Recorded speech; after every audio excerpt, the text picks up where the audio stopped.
Software house का कैसे ख्याल आया? फिर ये एक ऐसा इदारा बनाना जिसके अंदर सैकड़ों की तादाद में गुज़िश्ता 5 सालों में आपके स्टूडेंट्स इस वक्त मार्केट में सर्व कर रहे हैं और बिला मुबालगा बहुत अच्छी अर्निंग पे हैं। ये ख्याल कैसे आया? First of all thank you so much for having me. तो when I was young enough एक कंपनी में सॉफ्टवेयर हाउस में काम कर रहा था आफ्टर इंटरमीडिएट। इसको ज़रा हम समझते हैं एक स्टूडेंट के पर्सपेक्टिव से।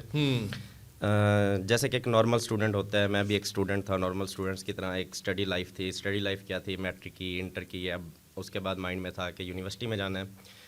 बट माई बिग ब्रदर मेरे बड़े भाई ऑलरेडी फील्ड में काम कर रहे थे।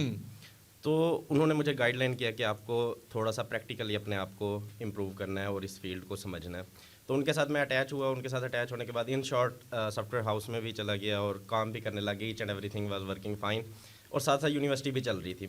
ओके।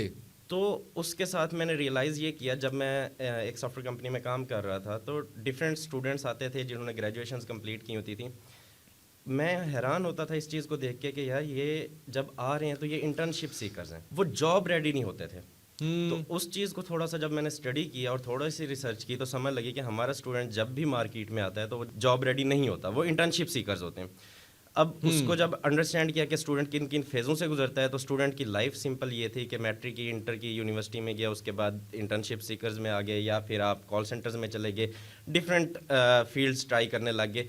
क्यों? क्योंकि अपनी फील्ड में हमें सक्सेस नहीं मिल रही है, एक्सपीरियंस नहीं है, लैक ऑफ कम्युनिकेशन स्किल्स हैं और बहुत सारे एक स्टूडेंट फेज़ की स्टूडेंट लाइफ के जो फेजेस हैं उससे वो गुजरता है और वो जब उसमें इंक्लूड होता है।